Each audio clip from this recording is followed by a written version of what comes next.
Ladies and gentlemen, we now reached the point where it's time for the closing remarks. By a flip of the coin earlier in the day, Ambassador Foley, you go first. Let me just make sure that Martin here has his timer set for 2, ready to go.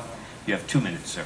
Thank you very much for listening to us tonight, and I want to thank Ray for hosting this. Many of you may not know that Ray's retiring next year, so this is his last election.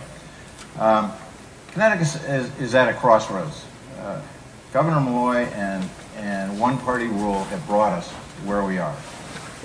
We have anemic job and economic growth, largely because of the large tax increase of 2011 that this governor put on us, and anti-business policies. People in Connecticut are hurting. I call it the big squeeze. Their incomes are stagnant or declining, and the cost of living is skyrocketing. Unfortunately, many people in Connecticut feel they can't even afford to live here anymore. Meanwhile, spending is continuing to rise out of control. We've already squandered the governor's 2011 tax increase. He has no plan for getting control over spending, so if he's reelected, he's going to have to raise taxes, and that's just going to make these problems even worse. I've been traveling around the state and talking to people. They think Governor Malloy has had his chance, and they think that his progressive policy experiment on Connecticut hasn't worked, isn't working, and has put a terrible burden on the citizens. They want change, and they know that they won't get it under Governor Malloy. So what do we do about it? Actually, the answer is pretty simple. We have to have smarter pro-growth policies. We need to get control over spending. We need to reduce taxes for our working families, and we need to make the environment more supportive for employers, particularly job creators. I have a plan for doing so.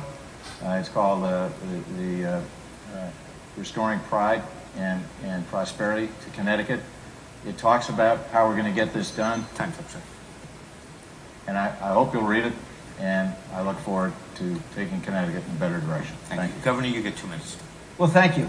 Ray, thank you. Ambassador, thank you for participating.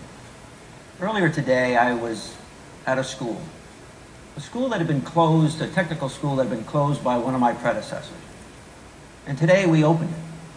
And for the first time in 5 years in that part of the state, there's a school meeting the needs of kids who want to go into a trade.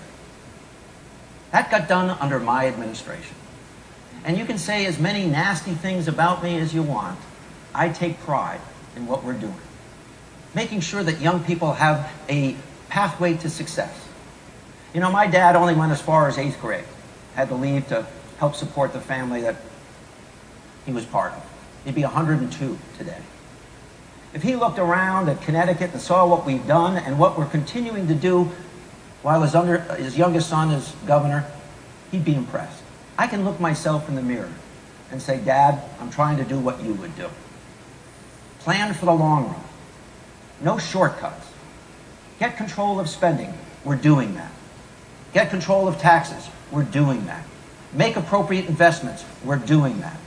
Speak to the people whenever you can. I've done about 70 town hall meetings in the 5-year period of time that Tom's been running for governor and did not. This is about real people and lifting them up. 60,000 jobs created. $10.10 as a base salary. No American in Connecticut or any other state should work 35 or 40 hours a week and still live in poverty. And I'm proud that we're going to move forward. The one policy that Tom mentioned was the one that I've talked the most about. And I'm very clear. Nobody sick should be made to go to work, except perhaps in some alternate universe where that makes sense, where you make other people sick because you went to work with that illness.